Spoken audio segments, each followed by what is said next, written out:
A Warden for All Saints by H.S. Barbara, dramatised by Gerry Jones, with Benjamin Whitrow as James Montague and John Rowe as Simon Evans. A Warden for All Saints.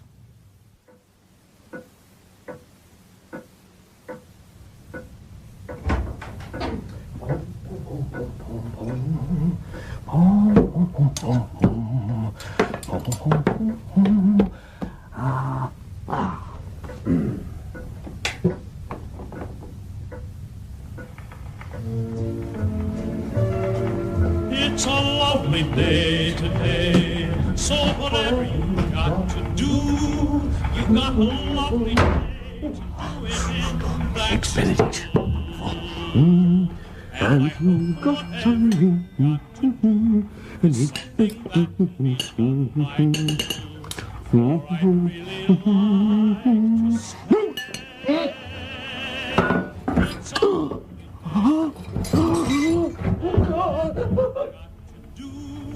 I'd be so happy to be doing it with.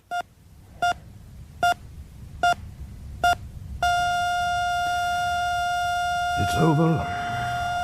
Mr. Fitzsimmons has had his last eggs Benedict, I fear.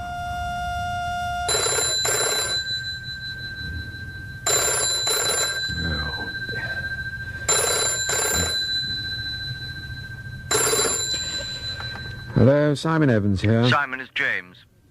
Hello, James. What can I do for you? Have you heard about the warden? No. What's the old sod done Well, now? he's died. That's what he's done. God. Yeah, he's died while he's having his breakfast. I'm sorry. Yes, it's a heart attack. A bit young for that, wasn't he? Well, that's the trouble with the ticker. It never knows the time. Well, the show's about to begin now, and no mistake, Simon. Poor old Fitzsimmons, he never smoked or drank for fear of dying, and then he goes and does it while eating. I hope this table's all right for you. It's fine. It's my favourite eating place, actually. Well, one of them. Large meals, low price. Good food, though, very good. I certainly hope so. I wouldn't have brought you otherwise. And are you worried about prices? No. My editor pays working expenses, of course, but why waste? I don't see the point in wasting money. I feel the same about time. I hope this isn't going to take too long. Oh, it's been very good of you to give me your time, Mr. Montague. I appreciate it. Good afternoon, gentlemen. Can I get you something to drink while you study the menu? Mr. Montague? Some red wine, I think. Fine. We'll have a bottle of brewing. Certainly, sir. I shall be a moment. Well, now, shall I start with the questions? I hope there's only going to be a few. Certainly. It is what you said on the telephone. And I'll be true to my word. And as I say, I'm grateful for your time. Well, in the way that you think a good meal for a little money is a bargain, I feel the same about a good meal for a few questions. Right, then. Tell me first about All Saints College. Well, it's rather unusual in that there are no students and few educational responsibilities to take into account. It's created by Henry III as a graduate-only foundation. Some of its fellows are resident, but many are dispensed all over the world. I suppose you could call it a sort of medieval think tank. Ah, the wine. Your wine, gentlemen. Would you like me to pour a little? No, that's fine, thank you. We'll help ourselves. I was just told by another waiter, sir, that you are Mr. Lang. I'd like to say how much I enjoy your articles each week. Oh, good heavens, fame. And what is it exactly that you like? Well, I suppose we all like to know what's going on behind the scenes, don't we? Are you ready to order yet? I'd certainly recommend the stuffed aubergines. Another 5 minutes, I think. I'll come back later then, excuse me. Right. I'll pour, shall I? Well, here's to us, and a good article. One that pleases the waiter, anyway. Cheers. Now then, Mr. Montague, the college. Well, as I was saying, it's regarded as something of A medieval think tank, I believe you said. Yes, that's right. But indeed, its critics will say that it's gone further and further back into history. However, its fellows are some of the leading figures in the country, and indeed internationally. For example, there's Willie Henshaw, Privy Councillor, Queen's Counsel, Knight Bachelor, Chairman of the 2 Royal Commissions, author of a major report to the Governor and Court of the Bank of England, and an international corporate lawyer. Mr. Montague. And then there's Lord Siegenthaler, a recently retired cabinet minister. Mr. Montague. And Matthew Moore, regarded as the finest Middle Eastern archaeologist of his generation. Those are just some of the names. But as you can see, the college is rather a unique place. Mr. Montague, excuse me, but I know the history of the college. Then why did you ask me here? I thought that's what you wanted to talk about. Tell me about the warden. Well, that too is a position which is rather unique, despite the college being described by many as archaic. Nevertheless, to be its warden elevates that person to the status of an unofficial chairman of the establishment. That's not what I want to know, Mr. Montague. Oh? What is it you do want to know? I want to know about his death. I beg your pardon? Look, I know he died of a heart attack. Everybody does. What everybody doesn't know is what kind of cat has been put amongst the pigeons by that death. That's what I want to know. Look, wait a moment. I mean, there's going to be one hell of a struggle for the position of new warden, isn't there? I'd like to know about it. I'd like you to tell me. Mr. Lang, on the telephone you said to me that you wished to talk about the history of the college. Isn't that what we're doing? You know perfectly well that I cannot discuss any forthcoming election for the post of warden. Who are the favourites? I will talk about the history of the college and nothing else. Who are the favourites? You must excuse me. I'm leaving. I came under a misunderstanding. Are the names you mentioned candidates for the post? Could be quite a fight. Look, I have nothing further to say, and what is more, I hope that you have forgotten what I've said so far. Willie Henshaw, Lord Siegenthal, Matthew Moore. Sorry, but I'm a reporter, you see. Names stick like glue. A scandalmonger is what you are. I see now why the waiter said he enjoyed your articles. What was it he said? We all like to know what's going on behind the scenes. And we do. And it's my job to find out. And it's my job to see that All Saints College maintains a certain dignity and does not sell itself for aubergines. Mr. Montague, we don't really have a problem here. I certainly don't. Goodbye. If you just told me the facts of the matter, it may help prevent some of the what you call scandalmongering. Go to hell, Mr. Lang. I'm sorry. Go to hell. Are you one of the candidates? I'm telling you nothing more. You told me nothing I didn't already know as it is. And what about the names you didn't tell me? What about Tom Ducatis, who's off to the Library of Congress any day now? Max von Ehrenberg, who's off to the archives in Venice? And there's Susan Shines. What are the few women fellows elected? What about Simon Evans? You didn't mention him either. What about them? I just want to know how they feel about the election. Who they're supporting and why not. Who's the favourite for the job, Mr. Montague? I mean, what's the big secret?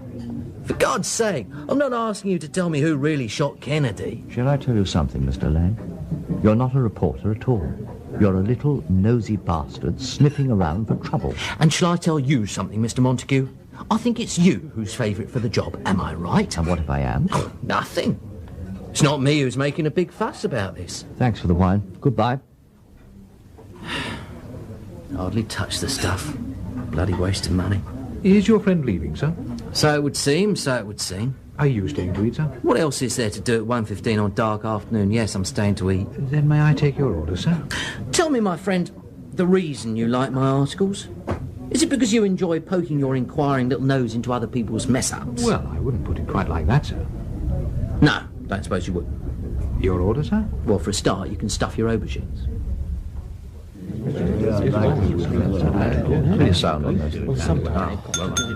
Gentlemen, I know we're not all here, more's the pity, but as senior fellow, I think I have to say that while, of course, we are all excessively burdened by our responsibilities to a grateful world, the time has come to put on our collective caps. I hope you all have your thinking caps with you somewhere and haven't altogether lost them on the road to prestige. I don't think this is a funny matter, Lord Medway. Did I say it was? Quite the contrary.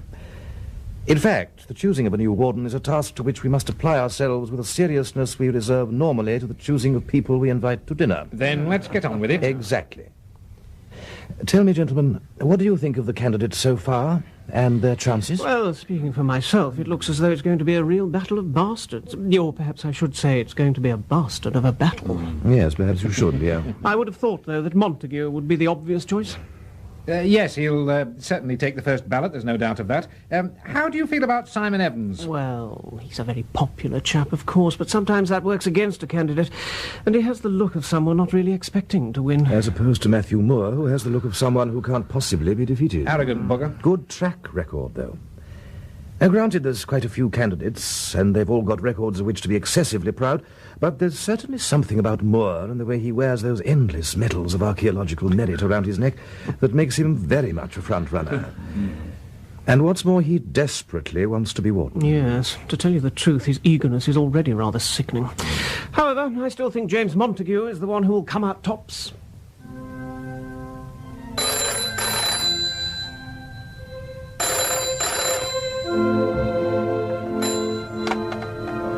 Hello, James Montague here. Oh, hello. Well, yes, of course. Come round straight away. No, not at all. I'll see you.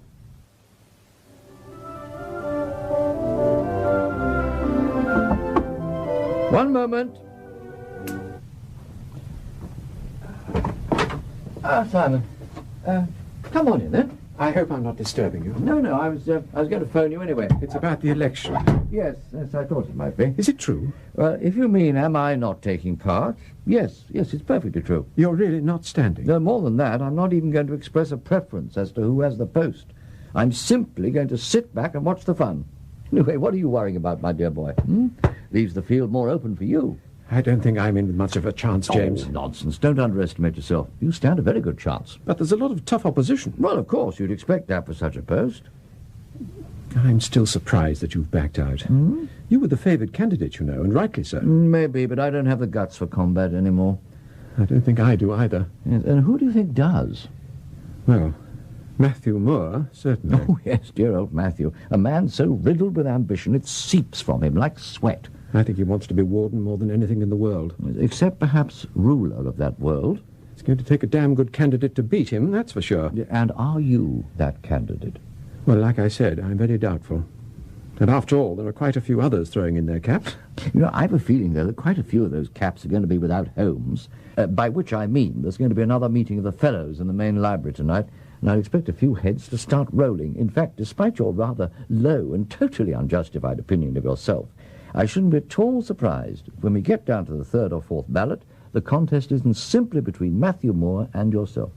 Anyway, it's all up to the great and goodly fellows, isn't it? And I can't tell you how pleased I am to be simply a happy and unbruised spectator to the contest. Well, thank you for calling, Simon, telling me that you believe I've been missed. I appreciate it very much. I've got a feeling you care for the college more than most. Thank you. Well, if you'll excuse me, I'll let you get back to Mr. Mozart.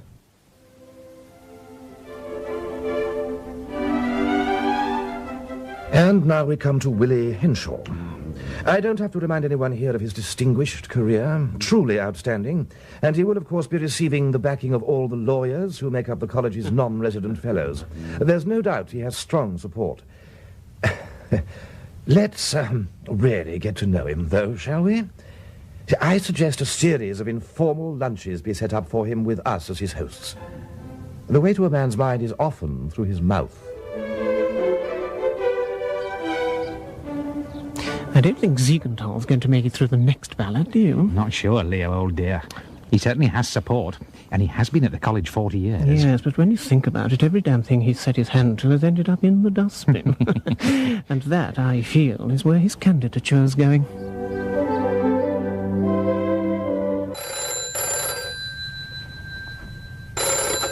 Montague here. And Martin Lang here. Remember me, Mr. Montague, your nosy reporter friend. What do you want, Mr. Lang? I'm very busy. I hear there's quite a little war going on. Like to tell me about it? Now you're no longer in the run yourself. No, I would not. I hear old Willie Henshaw has suddenly been dropped like a hot potato. Why was that? Goodbye, Mr. Lang. Come on. You owe me. Owe you? For what? Well, glass of wine. Half a glass anyway. Look. I'm only a poor reporter, Mr. Montague, trying to make an honest living. And did your honesty prevent you from claiming for a meal for two, I wonder? No, of course not. Then I think I owe you nothing, Mr. Lang. Goodbye.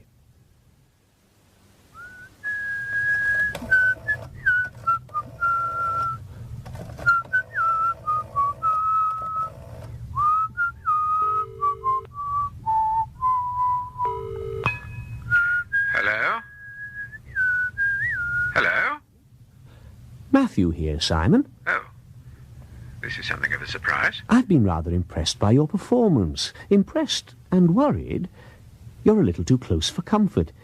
It looks as though it stands a very good chance of ending up with you and me fighting it out vote for vote. Yes, it looks like it. Why are you phoning, Matthew? I just want you to know that I want the post of warden very badly. I want you to know that. Yes. I want you to burn it into your mind, Simon, dear boy. Burn it very deeply into your mind. Very, very deeply. Look, what the hell is this? I want you to be completely clear that if something should go wrong for me, things could get very nasty indeed. What do you mean? I mean, very nasty. That's what I mean. Well, I must say, James, this election has turned into a right old pickle. It certainly has. I mean, here we have Simon Evans only 2 votes short of the 2/3 majority needed, and Matthew Moore, damn sure he's not going to release a single one of his supporters to break the deadlock. Cheers. As you Cheers. say, a right old pickle. We'll have to put heavier pressure on Moore. And we'll be wasting our time, and you know it. In that case, it will simply force a reference to the college visitor, won't it? Oh, no, we mustn't have that. We won't have a choice. Look, I'm not having the fate of this college put in the hands of an ignorant bishop. Then what do you suggest? I suggest I change my mind about not expressing a preference and start throwing a bit of weight around. And whom are you going to support?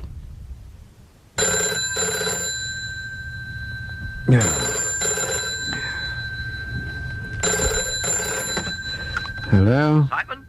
Yes, speaking. I've just been informed of the results. Congratulations. What? I said congratulations. You mean? I mean, you've won. Of course. It's almost unanimous in the end. Oh, God. I suppose I'll have to get used to calling you Warden now, won't I? I want you to be completely clear that if something should go wrong for me, things could get very nasty. Very nasty indeed. Oh, come on, now you'll have to get used to being called Warden. It's not that. In fact, I got used to being called Warden after the first 6 seconds. What is it, then? I'm worried about Matthew Moore. Oh, in what way? Well, it's been a week now since the election, and in that time we've not exchanged so much as a grunt across high table. Oh. I think he really hates me for taking the wardenship away from him. No, I don't think you need worry. Well, I wish I shared your optimism, James. Look, let's just sit here for a minute. You know, naturally, Matthew was bitterly disappointed in not becoming warden. I mean, it's hardly been a secret how much he coveted the post. Nevertheless, I've known him since he was an undergraduate, which I confess is rather longer than either of us cares to remember, and I'm sure he'll behave himself. Well, as tomorrow is the final day of the academic year, he'll have a chance to show his true colours at my party, won't he? He'll be fine. I hope you're right. Obviously, I'm uneasy on a personal level, but also, this being my first warden party, I don't want Moore to turn up simply to exacerbate the tensions, the residual tensions left over from the election. And this college means a great deal to me, as you know, and the tradition of the party tomorrow also means a great deal to me. And I don't want the anger and disappointment of one man turning the occasion into a slanging match. No, it won't happen, I'm sure. Although, I do have to admit, of course, that where Matthew Moore is concerned, one can never be really sure.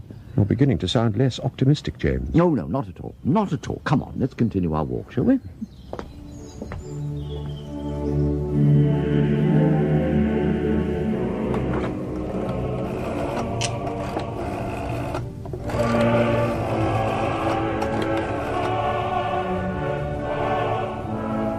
Hello, Willie. It's James here, James Montague. Yes, oh, I'm fine, thanks. Listen, are you going to Warden's party tomorrow? Oh, good. Well, it's the last chance I'll get to see you before October, and I'd like to have a chat with you about a book I'm working on at the moment. Yes. Oh, that's excellent, Willie. By the way, have you seen Matthew Moore lately? Yes. How do you think he is? Yeah, well, he's going to be there tomorrow, and, between you and me, I'm rather worried.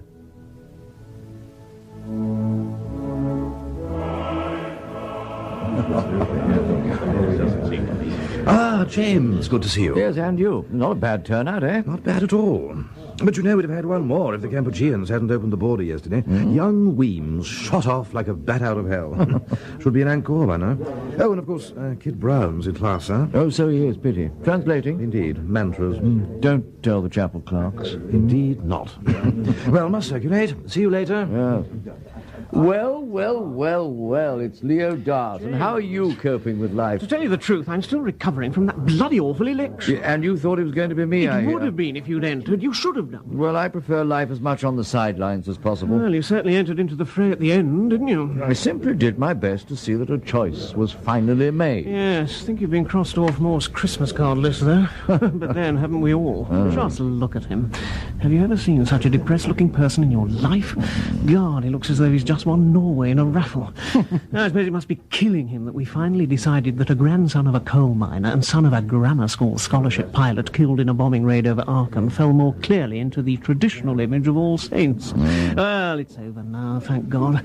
Let's hope he doesn't machine gun us all. Amen to that. Oh, by the way, where's Jack Ainsley? Is he coming? No, he isn't. In fact, he's many, many miles away. At this very moment, he's probably being buggered by little boys in Morocco. I don't think I heard that.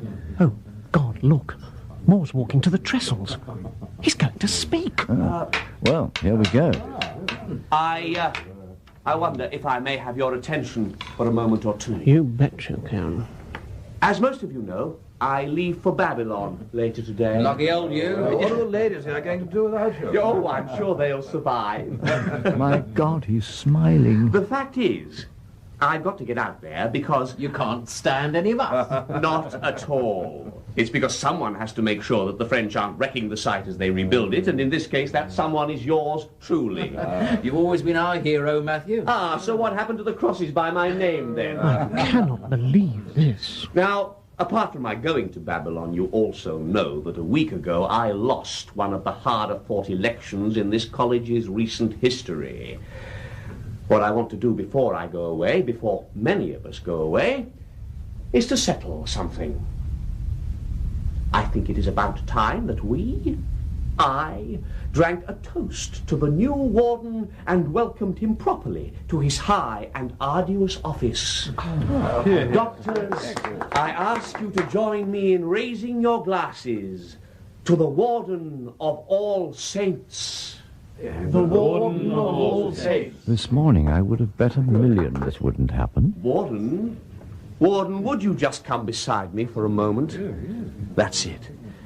Now, you see that I have a small black figurine here with me, one, in fact, that I treasure greatly. I acquired it on my, well, should I say, our last dig in Syria. Warden, I would very much like for you to accept this as a gift from me to you, a gift which I hope with all my heart expresses to you the fact that I do not hold and will never hold a single grudge. Warden, this is for you. Matthew, this is really most kind of you. I'm afraid I don't have an export license to go with it, though. I'm not surprised, Matthew. I always thought you archaeologist chaps were nothing but tomb robbers.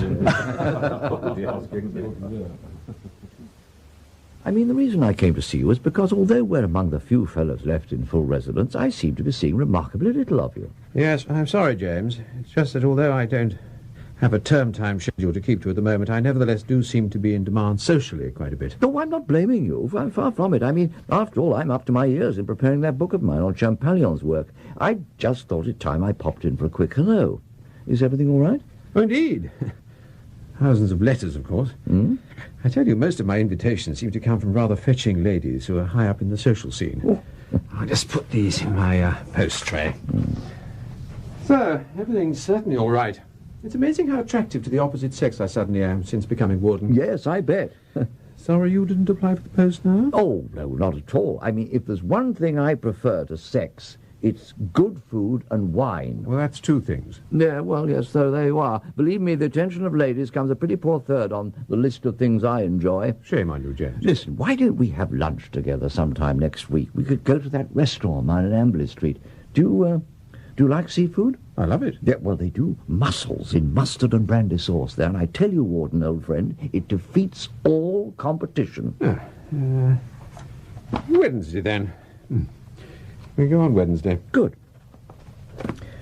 Well, I'll let you get on with your letters. I'll get back to the book I'm reading. You know, there's nothing like treating oneself for a few hours with a first-class book.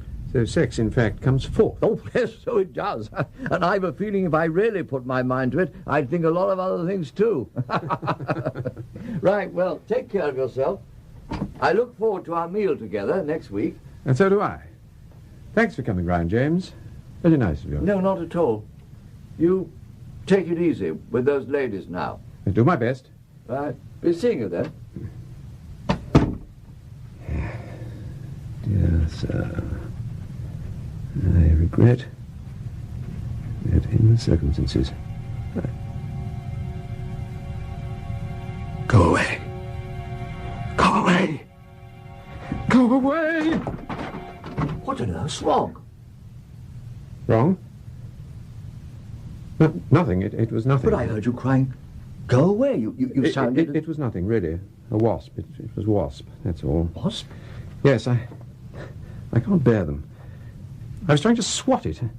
That's all it was. Anyway, I managed to get it, thank heavens. Sorry I worried you. It's just this terrible phobia of mine. Are you sure you're all right? Absolutely. Must say, you look as though you've just seen a ghost. You're white as a sheet. I know, silly, isn't it? Anyway, as I say, I'm fine now. Well, if you say so. All right, I'll get back to my book. That's it.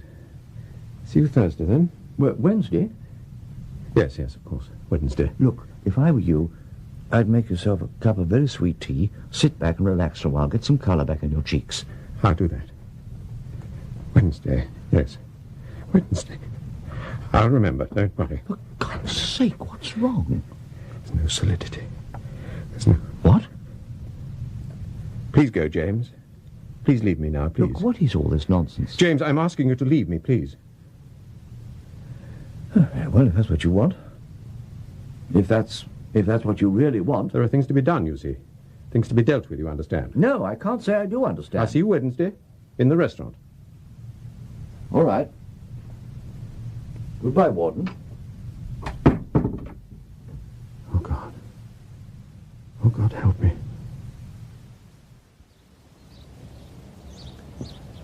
Lord Medway? Mm-hmm. Lord Medway, tell me, have you seen the Warden of late? I talked to him briefly a few days ago, but that's all. Seems to be keeping himself pretty much to himself. The odd social event will get him out of his office for a while, but that's it. Why do you ask? Well, I'm a bit worried about him. He doesn't seem too good to me at the moment. I'm glad you say that, in a way. So I've noticed it myself, but I thought perhaps I was just imagining things. What do you think's wrong? Well, I don't know, but he certainly seems to be under some awful stress of some kind. I hope it's not that he can't cope with the job. It'd be terrible if we've chosen the wrong man. Talking of which, did you hear that Matthew has had to postpone his visit to Babylon yet again? Yes, I have heard. Seems to be taking it very well. Although the thought of those French wrecking the site must be burning him up a bit.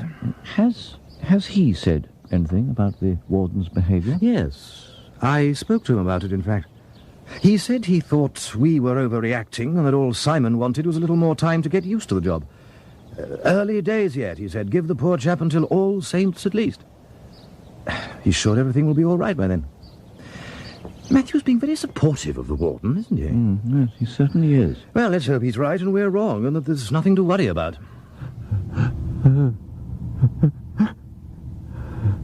I've tried phoning him several times. Each time I get no reply. Nor me. I haven't even seen him.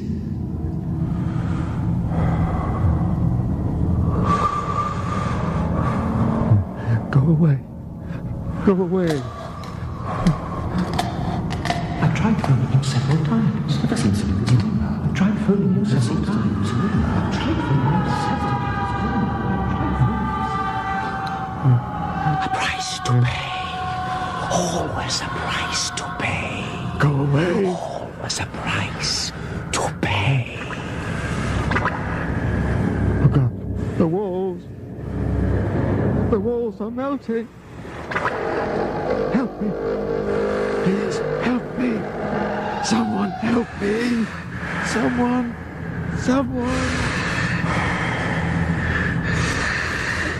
Are you sure I can't get you a drink, sir? Oh, why not? I can't just sit here watching people enjoy themselves. The thought of those mussels waiting to be eaten is driving me crazy. If my friend doesn't show up soon, I'll eat alone, and to hell with it. What would you like to drink, sir? James, I'm so sorry. Please forgive me. My God! What's happened to you? I couldn't help it, James. Something just... No, I don't mean your lateness. I mean you... Waiter, bring us a bottle of the same wine, would you? Yes, sir. Warden, I don't know what to say. What do you mean? Well, you know perfectly well your appearance. I'm sorry, you must be very ill. I mean, Simon, to hell with calling you Warden. I'm speaking to you now as a friend who really cares for you. I have to say that you look terrible. Don't worry. What do you mean? What do you mean, don't worry? Your face is gaunt, your lines have appeared, and you've got about as much grey hair as Auburn. I can't believe the way you look. I've not been sleeping well. Not sleeping well? God, Simon, you'd have to go without sleep for a year to look the way you do. I'm all right. Just leave me alone. I'm sorry, Simon, I'm not going to leave you alone. I'm not this time. I should have pursued the matter last week when I heard you calling out in your office. But I let the matter ride. But not now. Not now. What is it you want from me? The truth. That's what I want. Well, the truth about what? Only you know that. Yes. Only I know that. So? Here we are, gentlemen, your wine. Do you want No, we damn well don't.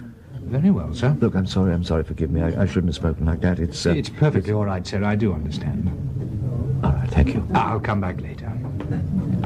Now listen, the truth. What's getting to you? Oh, James. Now, come, out with it. Out with it, Simon. Well, it is to do with sleep. Or should I say, dreams. What kind of dreams? Terrible dreams. Oh, God, such terrible dreams. What happens? Nothing that makes much sense, really. Everything just has an awful sort of insubstantiality. Nothing is solid. In the dreams, nothing is solid, nothing. In what way? I'll be in a chair or in bed, and suddenly the whole room will go soft. Soft, as though the furniture were flesh, suppurating flesh. And the walls are made of hair. It's as though everything that shouldn't be is alive, but dying. Look, have you seen a doctor? Yes. Sleeping pills. They don't help. They don't stop the dreams. What brought all these dreams on? I'm not sure. But I think I know. What? I think they're coming for me. Who? I'm not mad, you know. No, I know that. But I think they're coming for me. And when they do, when they come for me, James, all hell's going to be let loose. Oh, James. Such a short while ago I was so happy. I'd become warden, and I was so happy. Now I can't trust a thing I see. My nights are all nightmare, and I feel as though my very veins are filled with worms. Now listen to me. I'm going to refer to you as warden again because what I have to say has a very real bearing on your career. Somehow, either with the help of doctors or psychiatrists or your own willpower, you have got to pull yourself together. You have got to pull yourself together, warden. I mean, you know the college. It's too clever to be forgiving. Now, I know what's happening to you is causing you great distress. God, I can see that all too clearly. And I want to help. And if at any time, day or night, you need that help, I want you to pick up the phone and call me. Will you do that? Yes. Good. Right. Let's see if we can get you to eat something. Well, thank you again, James, for listening to my tale of woe. I did ask you to tell me. You don't think I'm mad, do you? No, of course not. Certainly no more than anyone else in this place, anyway. Not very reassuring. Would you like some tea or something? I think not. I best go up to my rooms. I've got quite a bit of paperwork to do. Again, thanks for everything. I'll never forget your kindness. And don't forget either what I said in the restaurant. I won't. You have my word. Any time, day or night, if you need my help, just pick up that phone and call me. I will. Any time. Just call.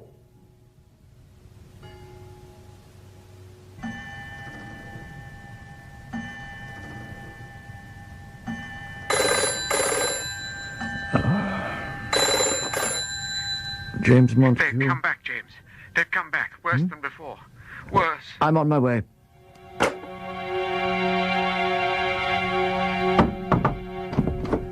They're behind the living things. What? The ones that shouldn't be alive. What? Do you understand? Behind the living things that shouldn't be alive are other living things. Things I can't see.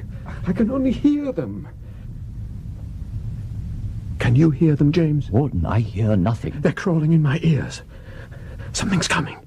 Something on its Look, way. I don't understand. I'm sorry, but I just don't understand. You do think I'm mad. I knew you did. I knew it. Look, Warden. To hell with what you think. Simon. I know what's happening to me. They're coming for me. And they think I can't hear them. But I do. I do. Dear God, I do. Help me, James. Please, please, help me. I can't help you, Simon. I wish I could. You said you would. Look, seeing you like this, I realized that I was right when I said you needed a psychiatrist. Somebody who... No. Simon, help me. You help me. Look, I can't. You can. Listen. You can. How? I know what brings them. It's that. That. Over there on the mantel shelf. That black figurine that Matthew gave me. It's that that brings them. It's crazy, isn't it? But it's that that brings them. You're not serious, are you? Never more so. The figurine brings them? Yes. There's something about that writing at the base of it. I want you to find out what it means. Why did you ask Matthew? I have. And? He says the writing is unknown. I don't know if that's true, but I do know it brings them. Find out for me, James, and tell me what it says.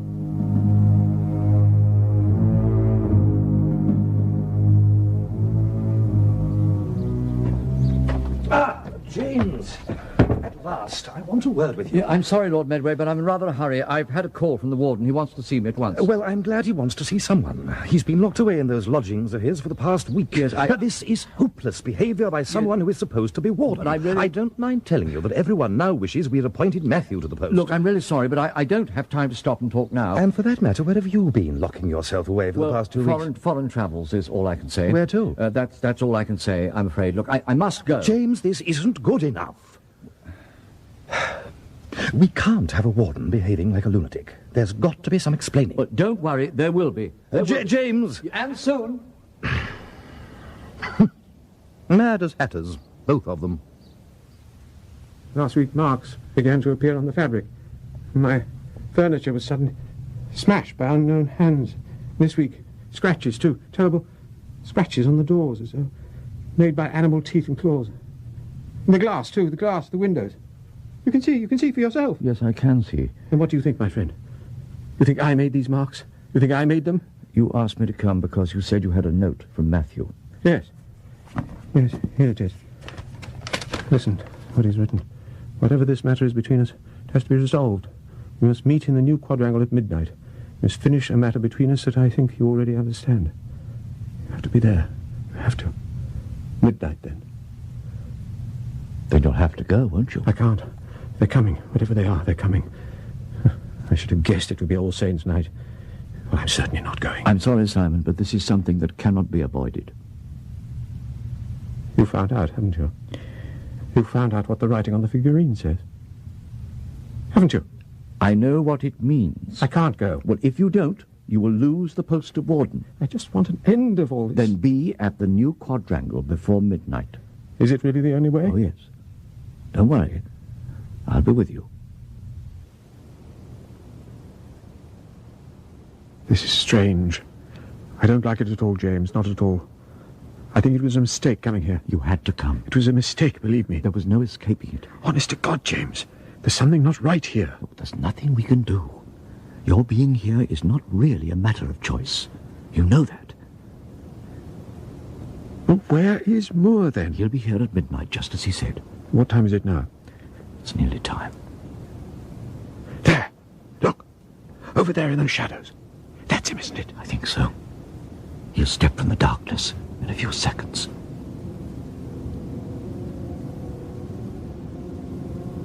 What in God's name is that sound? I don't know. But I know it has little to do with God. It's coming from over there, across the quadrangle. Oh, my God. What's happening here? Easy now, easy. The moment's almost come. It's past the middle gate. I can't stand this. I can't. I don't care what you say. I can't. You've got to. Sweet heavens. It's something like a man. Something like a man. Lord, the smell of it. He's here. Matthew's here. Look. Stepping from those shadows. God help us both. And at the first stroke of midnight I am here, as I said. Although I didn't mean you to come, James. Still, no matter. What is to be, will be. What in Christ's name is this thing approaching us? In Christ's name, I suppose it would be the power of evil. In my name, it is my Lord and Master. A master I have served for years. And now comes a time to repay that service. You took what was mine, Simon, and you have to pay for that. You have to pay, and the time is now. There always comes a time to pay. Sander, Sataneus, Bladach, Bachem, Holdeth, Come, Lord. Holdeth, Come to thy servant. There's nothing you can do, James. Nothing on this earth. Come to thy servant. You're both about to enter hell. Come to thy servant, Lord. Come for thy servant. No, my Lord. Wait, my Lord. Thy servant calls thee. He calls thee. No! Thy servant calls thee, Lord. Take thy servant, Lord. for he calls thee.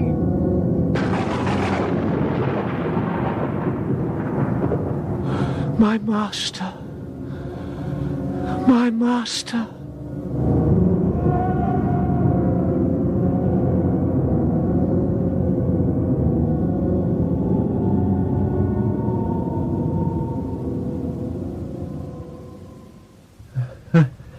James. It's all right. It's all over now. But what happened? You fainted and I brought you back up here. I mean, before I fainted. Look, take it easy now. We saw it, didn't we? Yes. I mean, we really did see it moving towards us. Yes. I'm not sure. I can't trust myself, can't trust my thoughts. Then I'll tell you what I saw. No. I don't think I want Like to know. you, Simon, I saw this creature, something like a man but a greater stature and black, coming towards us, its movements liquid. I am right, aren't I, Simon? I can see it now as it came, forming and reforming itself. I can smell the stench of rot, of decay. I can hear that sound. I'm right, aren't I? Oh, God help me. He did. What do you mean? Matthew had summoned from the bowels of the earth, or wherever it is that evil resides, the power that we call the devil. He'd summoned him, or to be more correct, begged him to appear and take you away. Well, as we saw only too well, he appeared all right and he came towards you. Extending that arm, that hideous arm. Yes, an arm that seemed made of thousands and thousands of flies.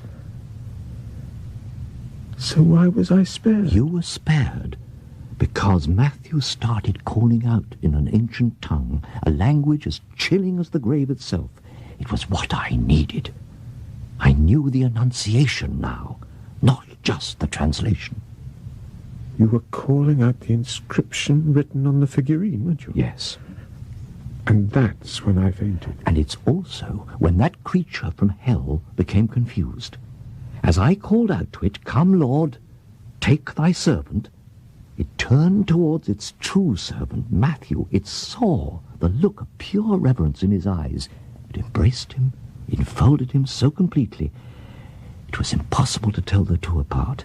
And then it seemed to soften and spread out like mist across the quadrangle. In seconds, it was gone, leaving behind only the corpses of endless flies. It was certainly lucky I'd learned the inscription on that figurine. My journey abroad was not for nothing, I'm pleased to say. Oh, thank God you were there, James. Indeed. And now? Now you must think no more about it. Oh, impossible. Oh, you must try. You have a college to salvage and a missing person to report. But what do I say? Well, I think you simply say that Matthew seems to have disappeared from the face of the earth. Is that enough? Well, it's enough for now, I think. It'll certainly give everyone something to talk about. Eh? So the inscription simply said, "Come, Lord, take thy servant." Yes. You know, I don't suppose the Prince of Darkness is ever to be trusted. But it may be that sometimes he keeps exactly to his word.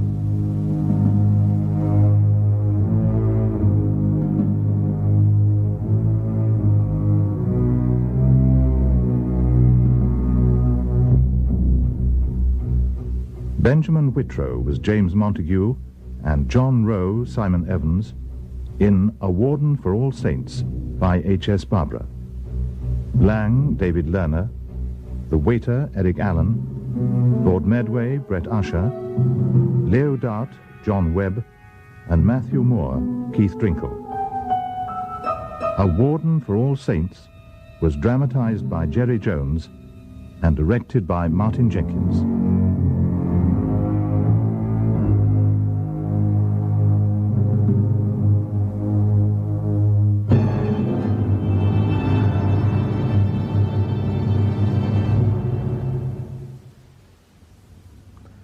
Tomorrow afternoon, Inspector George Wright investigates why a red car has suddenly appeared in the public fountain, a mystery with no rational explanation in a red car in the fountain at 2 o'clock.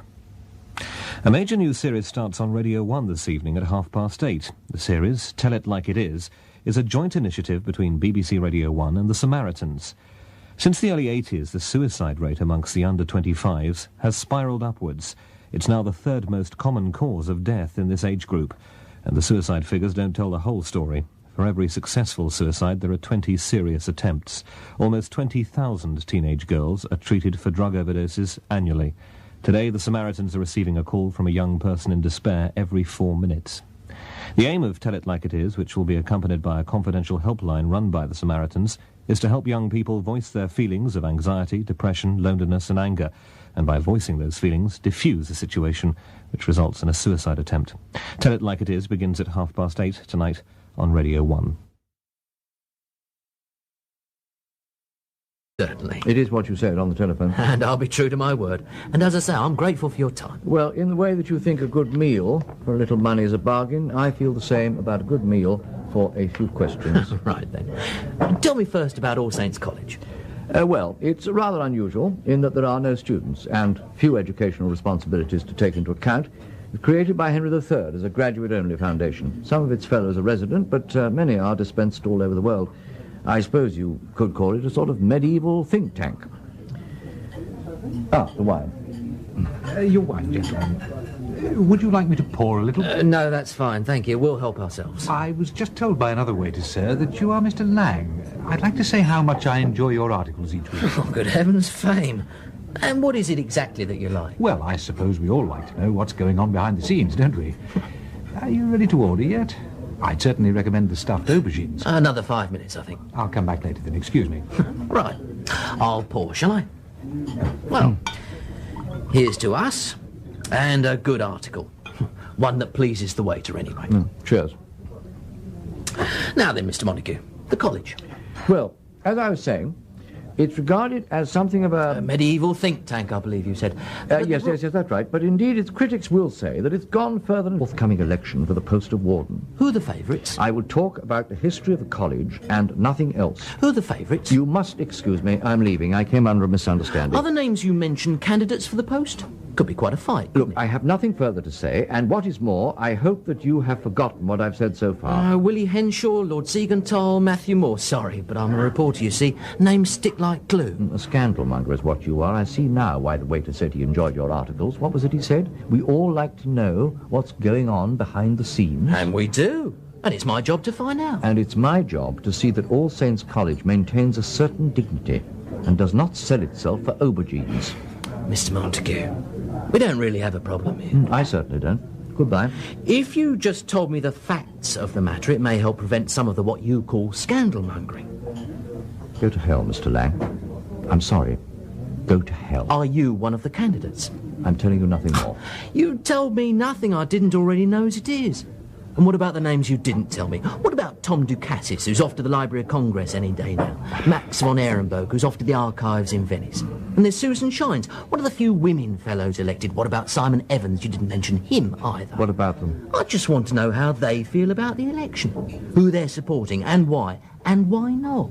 Further back into history. However, its fellows are some of the leading figures in the country and indeed internationally. For example, there's Willie Henshaw, Privy Councillor, Queen's Counsel, Knight Bachelor, Chairman of the 2 Royal Commissions, author of a major report to the Governor and Court of the Bank of England, and an international corporate lawyer. Mr. Montague. And then there's Lord Siegenthal, a recently retired cabinet minister. Mr. Montague. And Matthew Moore, regarded as the finest Middle Eastern archaeologist of his generation. Those are just some of the names. But as you can see, the college is rather a unique place. Mr. Montague, excuse me, but I know the history of the college. Then why did you ask me here? I thought that's what you wanted to talk about. Tell me about the warden.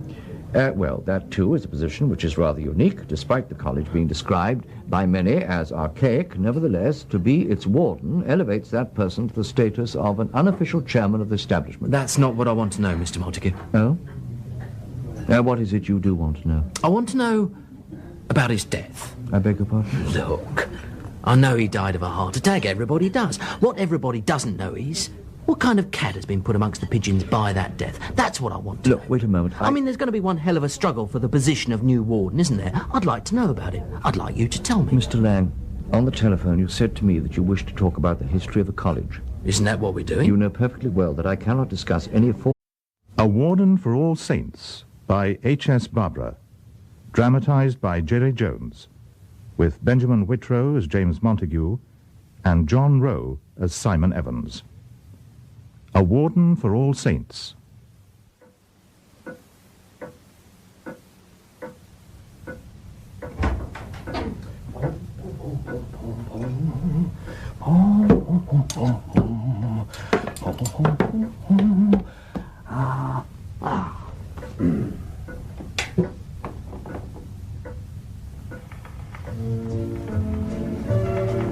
It's a lovely day today, so whatever you've got to do, you've got a lovely day to do it.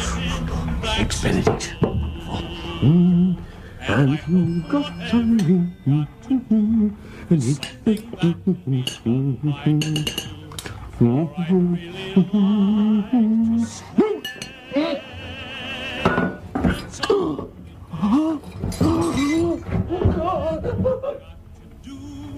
I'd be so happy to be doing it with.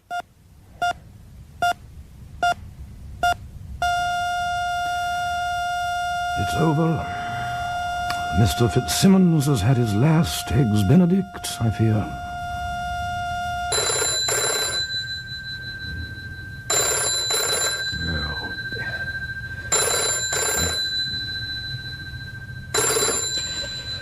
Hello, Simon Evans here. Simon, is James. Hello, James. What can I do for you? Have you heard about the warden? No. What's the old sod done Well, now? he's died. That's what he's done. God. Yeah, he's died while he was having his breakfast. I'm sorry. Yes, it's a heart attack. Bit young for that, wasn't he? Well, that's the trouble with the ticker. It never knows the time. Well, the show's about to begin now. No mistake, Simon. Poor old Fitzsimmons, he never smoked or drank for fear of dying, and then he goes and does it while eating. I hope this table's all right for you. It's fine. It's my favourite eating place, actually. Well, one of them. Large meals, low price. Good food, though, very good. I certainly hope so. I wouldn't have brought you otherwise. And are you worried about prices? No. My editor pays working expenses, of course, but why waste? I don't see the point in wasting money. I feel the same about time. I hope this isn't going to take too long. Oh, it's been very good of you to give me your time, Mr. Montague. I appreciate it. Good afternoon, gentlemen. Can I get you something to drink while you study the menu? Mr. Montague? Some red wine, I think. Fine. We'll have a bottle of brewing. Certainly, sir. I shan't be a moment. Well, now, shall I start with the questions? I hope there's only going to be a few.